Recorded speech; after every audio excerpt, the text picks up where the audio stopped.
ஆச்சி மசாலா. எந்த சமையலும் ருசி தேடும் ரகசியம். 20 ரூபாய். ரொம்ப டயர்டா இருக்கு. இயற்கையான டேட்ஸ், பாதாம், பிஸ்தா, கேஷு அண்ட் ஹனி கொண்டு தயாரிக்கப்பட்ட lion date nut bites. Physical refining செய்யப்பட்ட SKM Poorna rice brand oil.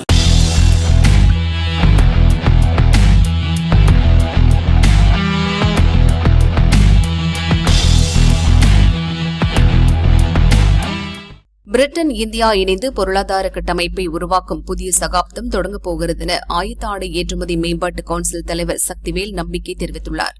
Britain தலைநகர் லண்டனில் ஆண்டுதோறும் தொழில் சந்திப்பு மாநாடுகள் நடக்கின்றன. அந்த வகையில் பிரிட்டன் இந்தியா வாரம் 2026 என்ற மாநாடு அங்கு கடந்த 22ஆம் தேதி தொடங்கி 5 நாட்கள் நடந்தது. நம் நாட்டிலிருந்து தொழில்துறை அமைச்சர் பியூஷ் கோயல் தலைமையில் அதிகாரிகள், பல்வேறு தொழில் அமைப்பினர் பங்கேற்றனர். இதுகுறித்து ஆயத்த ஆடை ஏற்றுமதி மேம்பாட்டு கவுன்சில் தலைவர் சக்திவேல் கூறியதாவது: ஜூலை 15 முதல் இந்தியா பிரிட்டன் இடையேயான வர்த்தக ஒப்பந்தம் நடைமுறைக்கு வருகிறது. இரட்டை பங்களிப்பு ஒப்பந்தமும் அமலாகிறது. இந்தியாவும் பிரிட்டனும் இணைந்து வரலாற்று சிறப்புமிக்க பொருளாதார கட்டமைப்பை உருவாக்கும் புதிய சகாப்தம் துவங்கப் போகிறது. பிரிட்டன் வர்த்தக இணை அமைச்சர் பீட்டர் கைலுடன் உரையாடியது புதிய வாய்ப்பாக அமைந்துள்ளது. வர்த்தக ஒப்பந்தம் இந்திய ஏற்றுமதியாளர்களுக்கு மகத்தான வாய்ப்புகளை வழங்கும். குறிப்பாக ஆடை மற்றும் ஜவுளித்துறை அதிகம் பயனடையும். வரும் 2030இல் இந்தியா 9.43 லட்சம் கோடி ரூபாய் ஏற்றுமதி என்ற இலக்கை அடைய உதவியாக இருக்கும் என கூறினார்.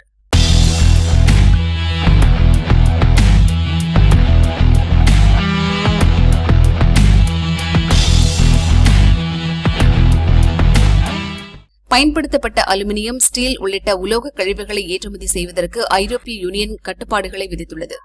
இது நாட்டின் உலோக மறுசுழற்சி வர்த்தகர்களிடையே கவலையை ஏற்படுத்தியுள்ளது. இதுகுறித்து வர்த்தகர்கள் தெரிவித்துள்ளதாவது: ஐரோப்பிய யூனியனின் புதிய கழிவு ஏற்றுமதி கட்டுப்பாடு விதிமுறைகள் வரும் 2027ஆம் ஆண்டு முதல் நடைமுறைக்கு வரவுள்ளன.